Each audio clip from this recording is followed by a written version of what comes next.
Combien de temps dure l'arrêt de travail après une chirurgie bariatrique? Tu as pris ta décision, la date s'en vient, ou en tout cas tu attends l'appel avec impatience, mais là, la réalité de tout ce que ça implique par la suite commence à frapper fort. Donc là, tu essaies de planifier. Il faut savoir que ce n'est pas uniforme l'arrêt de travail après une intervention chirurgicale de type chirurgie bariatrique. Au Québec, chaque chirurgien va prendre la décision. Mais si je me fie à mon expérience qui commence à quand même s'accumuler avec un petit peu plus de 15 ans dans le domaine, eh bien, la majorité des chirurgiens vont donner un arrêt de travail de 4 à 6 semaines.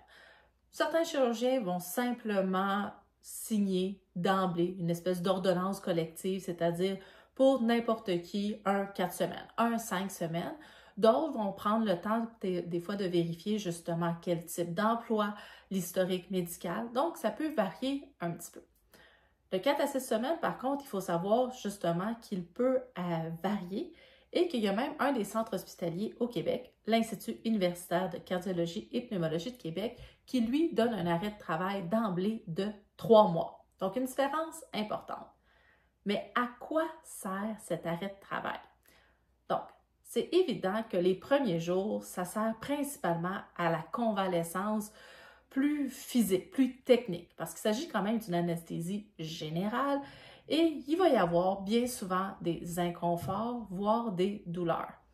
Ça varie, ça aussi, évidemment, d'une personne à l'autre. Alors, selon le degré de l'intensité de la douleur, eh bien, parfois, uniquement de l'acétaminophène, donc du Tylenol, va être suffisant dès l'après-midi ou dès le lendemain pour contrôler la douleur, voire l'inconfort.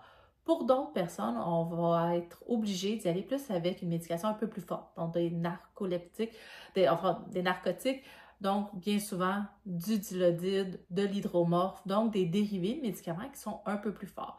Donc c'est sûr que et ça on ne peut pas le savoir d'avance, quels seront nos besoins.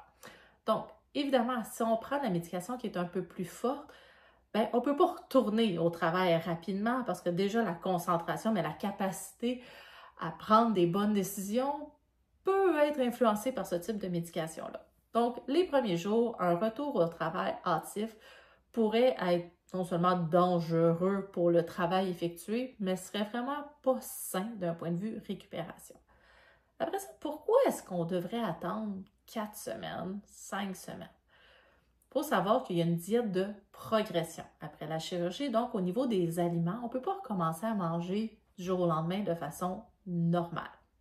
Donc, pour que le corps, oui, puisse guérir, mais prendre le temps de se nourrir, prendre le temps de découvrir les nouvelles sensations, mais ce temps-là permet justement de mieux focusser, de se centrer davantage sur les changements anatomiques, les changements physiologiques que le corps peut envoyer.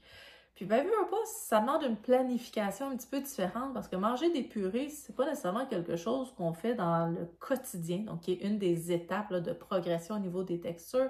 Donc, d'avoir du temps pour soit les préparer, ces purées-là, si on décide de les faire maison, carrément de prendre le temps de s'asseoir et non pas être en deux rencontres, de ne pas être en train de courir, être en déplacement. Est-ce que c'est possible de retourner au travail avant 4 à 5 semaines? La réponse est que c'est oui, c'est possible. Par contre, est-ce que c'est toujours l'idéal? C'est là que ça dépend et qu'il y a du cas par cas. Parce que de se réapproprier des nouvelles sensations, se réapproprier les signaux de faim, de réussir à boire suffisamment sans boire en même temps au repas, même si on a commencé à mettre en place certaines stratégies, c'est exigeant. Donc, il ne faut pas sous-estimer l'adaptation que ça implique. Donc, un 4 semaines, c'est souvent bien nécessaire pour prendre le temps de se donner le temps. Ça ne veut pas dire que c'est impossible de faire des petits blocs de travail ici et là. Je pense entre autres aux travailleurs autonomes, je pense à certaines personnes qui font du travail à domicile et qui ont quelques mandats. Mais il faut se questionner à savoir, est-ce que je suis en train de mettre toutes les chances de mon côté? Est-ce que ça me fait réellement du bien? Certaines personnes, le fait de s'occuper de l'esprit peut des fois faire un petit peu de bien. Donc là, oui, il y a une évaluation un petit peu plus personnelle à considérer. Pour les personnes qui auront un arrêt de travail plus long, comme à l'Institut universitaire de 3 mois, ben c'est vrai à ce moment-là que l'espèce de quotidien d'intégrer de nouvelles habitudes de vie, essayer de nouvelles activités physiques, cuisiner davantage, prendre plaisir à aller découvrir des aliments, ben c'est vrai, à l'épicerie, dans différents marchés, c'est vrai que ça donne un plus grand potentiel pour aller modifier, moduler certaines habitudes, mais des fois, l'absence de routine peut être un couteau à double tranchant. Donc, dans tous les cas, l'arrêt de travail se veut un moment privilégié pour vous vous approprier votre bébé estomac.